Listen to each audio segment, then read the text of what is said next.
এরা হচ্ছে কালপ্রিট, এরা এই নির্বাচনকে বানচাল করার জন্য সামনে থেকে এবং পিছন থেকে ষড়যন্ত্র করছে। সেটা আমার জায়গা থেকে আমাদের অবস্থান পরিষ্কার।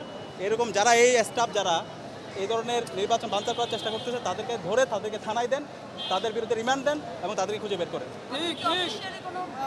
আমরা জানিয়েছি, আমরা নির্বাচন কমিশনকে জানিয়েছি, কথা বলেছি এবং একই সাথে আমরা আমাদের এখানে ইউএলএফের এখানে যে সেন্টার আছে সেই সেন্টারে 10:30টার আগ পর্যন্ত পোলিং এজেন্ট যারা আছে তারা ঢুকতে পারে নাই, একই সাথে যারা অবজারভার আছে তারা ঢুকতে পারে নাই। তো এর আগ পর্যন্ত 8টা থেকে 10:30টা পর্যন্ত কী হয়েছে সেটা আমরা জানি না।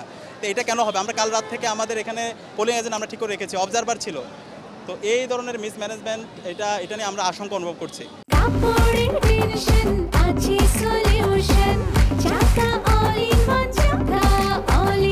কাপড় ধোয়ার একটাই সলিউশন, চাকা অল ইন ওয়ান।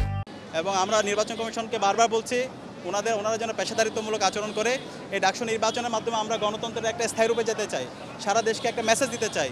সারা দেশের মানুষ আমাদের দিকে তাকিয়ে আছে, মুখিয়ে আছে। তো আমরা যত ছাত্র সংগঠন আছে এবং নির্বাচন কমিশন সবাইকে দায়িত্বশীল আচরণ করতে হবে এবং স্টাফদের মধ্যে যারা এই ধরনের নির্বাচন বানচাল করার চেষ্টা করছে তাদেরকে দ্রুত সময়ের মধ্যে ধরেন, তাদেরকে থানায় দেন, তাদেরকে রিমান্ড দেন, তাদের আদর্শিক ব্যাকগ্রাউন্ড কেটে বের করেন, তাদেরকে বিচার আওতায় নিয়ে আসেন। এরা এই শিক্ষার্থীদের বিরুদ্ধে তারা অবস্থান নিয়েছে, আমাদের অবস্থান এটা পরিষ্কার। এরকম যতগুলো অভিযোগ এসেছে, যতগুলো ঘটনার সাথে যারা জড়িত তাদেরকে ধরে তাদেরকে থানায় নেন, রিমান্ড দেন, বিচার আওতায় নিয়ে আসেন। এটা যদি আমরা করতে পারি তাহলে সামনে পিছনে কারা আছে এটা বের করা যাবে।